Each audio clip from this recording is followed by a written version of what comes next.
Well, Carla, thank you so much for sharing this conversation with all of us.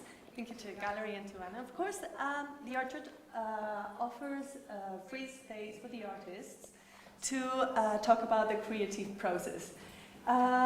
Usually the creative process is something that starts in the studios and then it develops in the working spaces or even in the galleries or museums or exhibition spaces. So the work of Carla, you've seen it in the gallery, it's very complete. It has like painting and drawings and sculptures and installations and performative works. So to start with, and before we move into your studio in Brazil, in Sao Paulo, I would like to refer to the first statement that we find here in the gallery, which is that flag, which is just on top of you in that side of the gallery. It's a flag with the word ela, with ella or she in English.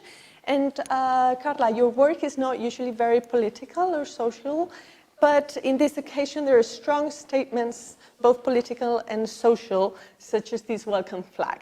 So who is she?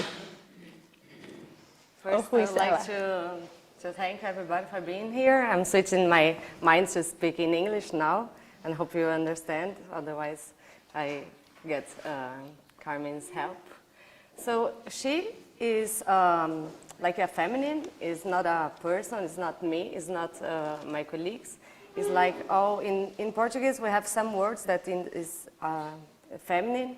So it's like luta, que is to fight, to struggle, and the death.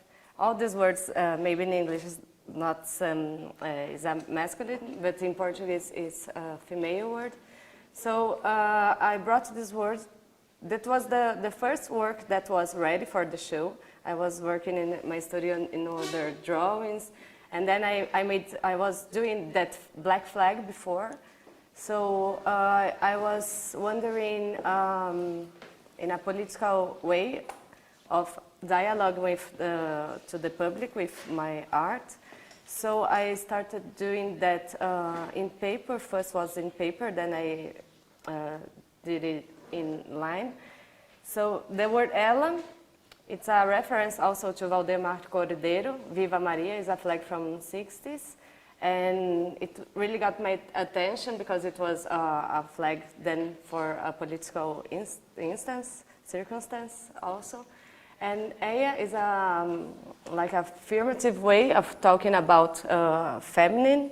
And in Brazil now we have like discussing much more about minorities, such as the feminine, the homosexuals, and the indigenous people. So I thought it was really good to put a flag and the show called Ela to make the feminine more strong in a discussion. So.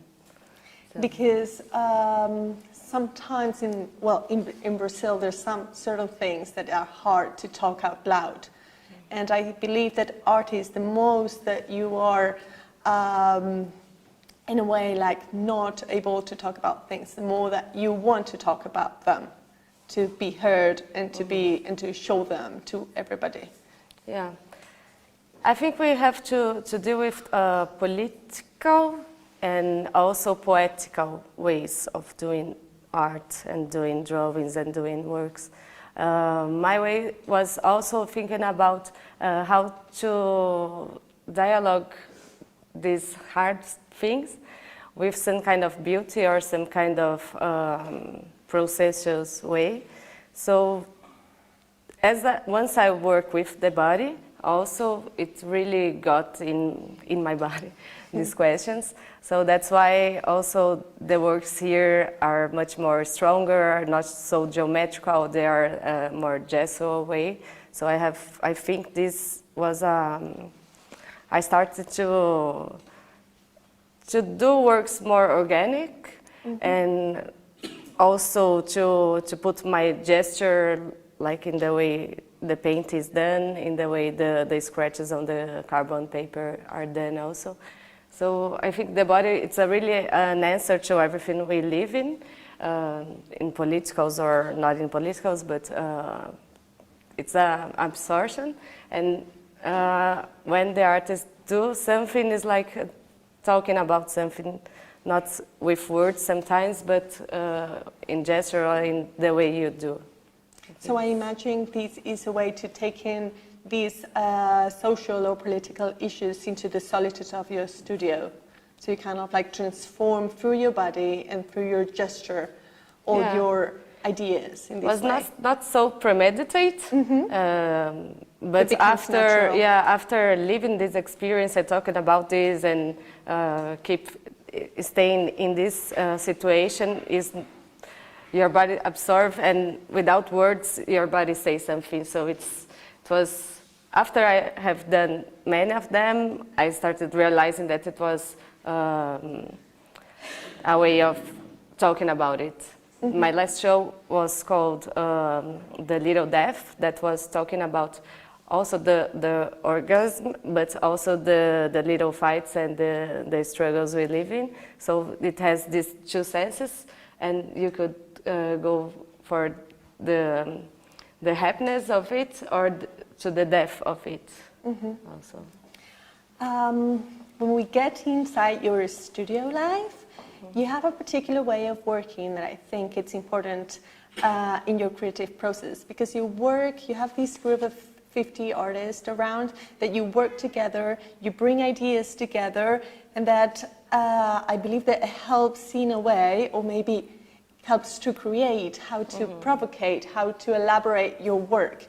So how does these helps you in your dynamic of the work once you're in your studio? In Brazil, we have this kind of group of studies that me and other two artists, we run, and it's like 50 people, so it's 50 artists, so it's 50 creative process, and it's 50 people talking about the process, their lives.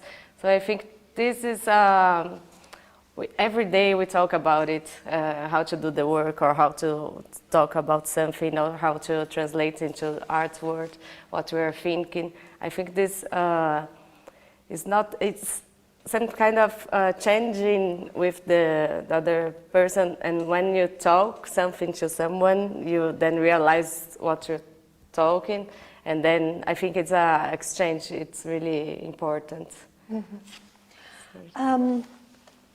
If we go to the beginning of your art career, we find painting, we find drawing, but you always insist in that drawing is the beginning of everything. Every movement that you make with your body, with your with the gesture, it's the reaction to what we can see in all the walls and the installations. So where does everything really begin? Yeah. Before I went to university, I used to paint, and then in university I used to make sculptures, iron sculptures. They were also related to the body. I create connections, and the sculpture has some like arms, or there seemed to be a body. And then I started doing the drawings, but thinking about drawing itself in a way that is a process and is the first thing you put in the world. Like before painting, you draw. Before you do sculpture, I used to draw a lot. And now when I see the paintings, when I see the installations, when I see, no matter how big it is or small it is, for me it's thinking of drawing, of trying to create some first thing in the world. And also in the biggest installation, it's a carbon paper installation, or it's a graphite powder installation that reveals it's about drawing also. So when I pull 140 meters of graphite powder on the floor, it's like you create with powder a big drawing. So this has this connection for me about drawing. And in a way, you enlarge drawing to other disciplines. As I said, we can find like mostly all the disciplines in your career, But do you really need a label for each of them? Are you a performative artist? Are you a sculpture artist? Are you a painter? Are you a drawer? Actually, do you don't want to be any of them? I think the artists nowadays, since a long time actually, it's not about one media, it's about a poetic. So I don't think I am a sculptor or a drawer. It even doesn't matter to me, because when I think about the work, I think about it, and then it has to be in video or in photography. The photos here and the installation for me are also drawing, but I don't like to be labeled, or I'm just doing whatever it makes sense to me. Yeah, you make art, as Henry was saying before. Some of the materials that you've recently used in some of these installations that we have here and you're showing for the first time have been for lots of time, for months, for years, for many, like they've been in your studio with no sense, let's say, until they've found its place. And then you've become with new elements and new colors, like you've used in the red, you have like these pieces that everybody is surrounding them, which is beautiful. So how do these new elements come to life in your studio life? I think when we do an exhibition or when we do a new work, it's like trying to create something that's new. I'm kind of workaholic, but really curious. So in my studio, I say it's like a laboratory of research. So I bring many things that I think make sense to my studio, but when the work or anything goes out of the studio, they are super edited. So it has been a long process before showing them. And last year, I was like trying to make new connections, so I cleared all the space and start putting everything that I would throw out inside in installation. That's why I have the bricks, this graphite paper, and the flags in red, and the brass thing. The tubes. Tubes, yeah. And then I realized that I was doing the same thing with the materials that were like sleeping in the studio. And for me, it was really interesting, like to try to create new significance about new elements that is coming to my work. So that's why I use them. Like, I think they were also in the process because I was trying to use them before, but they have not come to the world. So it's like when you go to my studio, it's like plenty of things and materials that I experiment, but I don't use at all. So now I'm using it. Do you feel comfortable with them now that they're in the gallery in the white cube? Is it already part of your after art? I made the installation and it was open to the public in my studio because we have an artist-run space, and then was a visit there. And I kept looking for it for, I think, 2 months before I had to disinstall to start doing the drawings. So then I have to, like, do you know when you meet someone and like, do we met before? Yes, you have that feeling. How are you? Who are you? And I was trying to understand what was there, and it has had a little change. And then I keep working on them, and to put here, it was the first place, like the first white cube. I put this, but I think it worked really well because I was also used to the material, and I like to play with the architecture of the spaces I'm showing it. So I think it talks about drawing, it talks about the body, it talks about everything that's connected in the whole show here. Let's talk a little bit about your performative work, which I think it's a very interesting part in your career. First of all, why did you choose such a difficult, poorly understood medium as performative art? I think painting is more difficult. It might be. Yeah, because it was really, I didn't see performance such a hard word because it was so natural to the words to become in performance.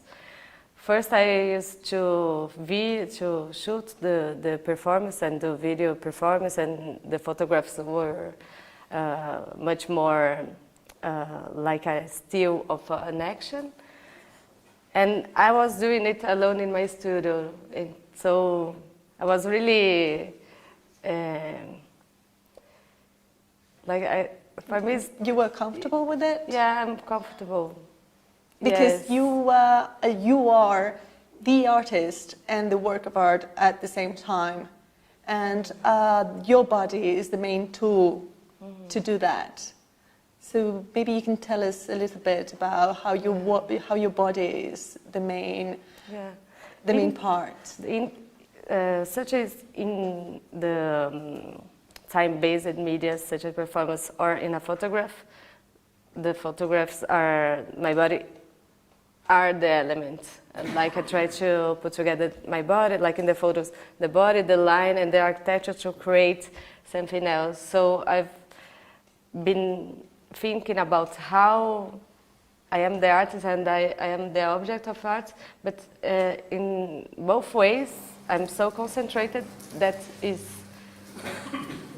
also natural. Like I could be this stone of graphite. Like you become a sculptor yourself. Yeah, because I think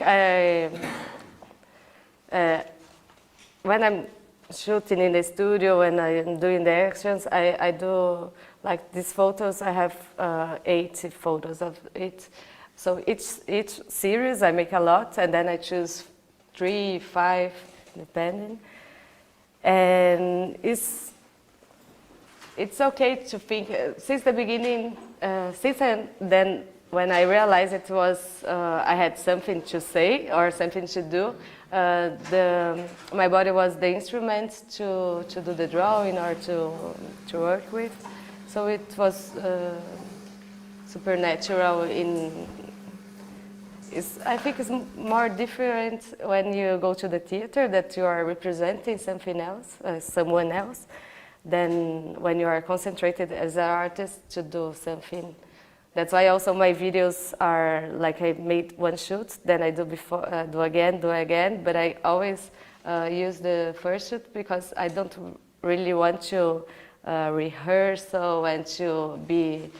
There's organicity that I like in the first shoot and the first movement I do. So. And we can see those movements also in the new pieces that were those black ones that in the wall.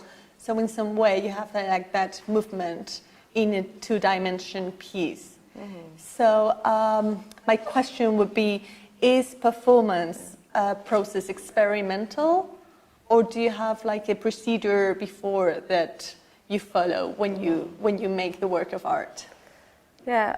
I think this is a bit bidimensional, but there are some other drawings that I fold the paper, and I think the body is the paper. So when I fold it, I transform it from bidimensional to tridimensional, and talk about sculpture also. But once I have this movement and this gesture on a bidimensional line or on paper, I think it's the vestige of an action. It interests me also. So these are more organic and more soft, like the paint. I had like a liter of paint in my hand, so I started doing the movements. And it's like a frame I steal from a movement. And this is bidimensional performance work, maybe. Yeah. If we want to call it some way.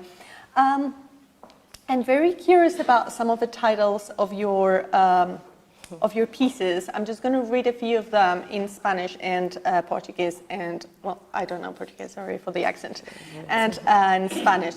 One of them is called Resize the Room. Another one is called Carla Livro. Proyecto para curvar o corpo. Walking in prefabricated natures.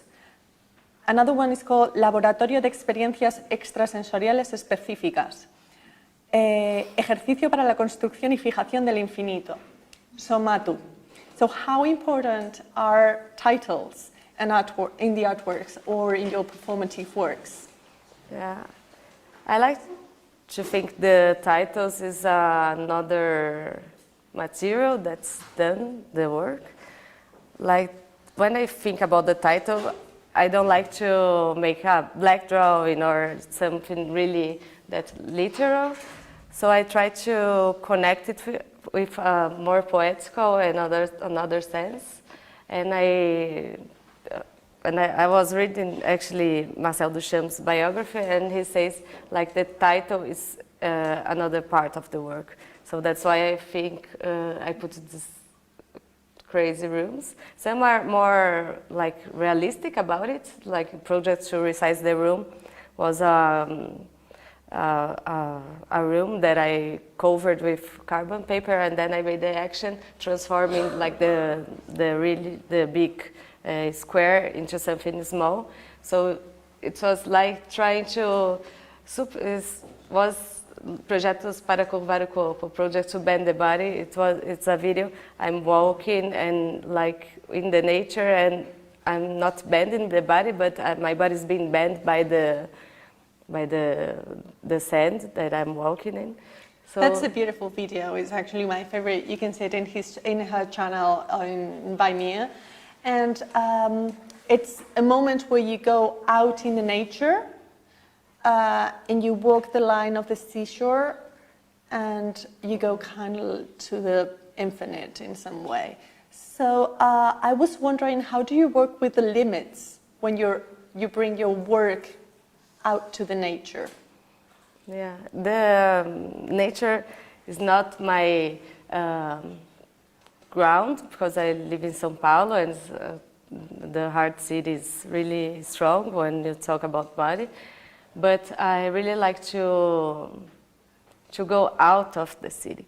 So when I find these natures, like walking in prefabricated natures, or this video, I think I first see the space, and then the idea of the work just come, and I do it. Like this, when I walk the seashore, I was in vacations. And it is really relaxing. Yes, actually I was like, I am always dressed in black and gray or white, so it's not difficult to be performative in a sense of, so I put the camera, I was walking in a bridge, and I looked, the nature was doing like, it was a line and then a curve, so I was like looking at it as a geometrical form, and you have the sand and you have the water, so you have two colors, and I try to figure out how would be my body walking in this line and like just vanishing in the higher corner of the television. So I always I show this video in a vertical monitor or in a vertical projection. Yes, to have think about also the canvas and the space my body is being, and it's also related to my dramas that are always like black and white. So you have these two colors, and then the body walking. Mm-hmm. But I use the nature when I see some interesting nature to my work. And I believe that is the work. But then here becomes the public, the spectator, which is the main part of the performative work. Mm-hmm. It's not only their reaction, it's also their emotion and the way they kind of like react to the work of art. So do you think in performative work, the emotion of the public is different? Yeah. I think so, but you have also a sense that all my performances, they are super quiet. Some of them are more long duration, and this I've done here is super short, it's like 3 minutes. And what I like the public is like when you here, for example, when I start drawing, like the first line for me is the most important, and then you keep working, like I draw the line, and this is important, and then the arms are important, then the body becomes important. And I think the public has this this difference, so in time he can look, the spectator can look and can try to discover what's going on, or try to, I want to do it, or I think it's super important, the public, but also in my video performance, they're not the public, but in a sense, I feel they react the same, also because some of them are, the space or the drawing has been transformed, and people keep looking, and like I have a video upstairs that is with 3 dancers that they dance together, and I think it will be kind of the same if I have done it live, the 3 dancers here dancing, and you have in video, you can also, in this time-based media, you can, the public are interested. Yes. I think, but also in a sense, I think the public, and I put myself on it, because we have a painting, a drawing, or anything that's not time-based. You have to be active when you look at it. So I think in all medias, you must have your time to look at it and to respect and dialogue. To finish with, and just to relate this creative process with the talk that we just heard from Henry, how do you think your work will be seen in the future? Or how do you think it would be collected? Or how do you think people will react to the work of art, let's say in 20 years' time, or even more? Difficult question. I have a feeling like when I went to one show of Ligia Clark, a Brazilian artist. It was a retrospective, and in a sense, there was the drawings, the wood drawings, and then the paintings and the performative, and then there was nothing there. Sorry. And I think me as a spectator, I was like, it was so much that the work just disappeared. Like, I don't want to disappear, but I think I still want to work a lot, so I don't know. Still have so much to do. Yes, in 20 years, I think You'll I be need to work elaborating new stuff. more 60 years, 80, like. Well, I hope that, I'm sure that I will keep in my mind the performance that we saw at the beginning. So thank you very much for sharing. Thank you.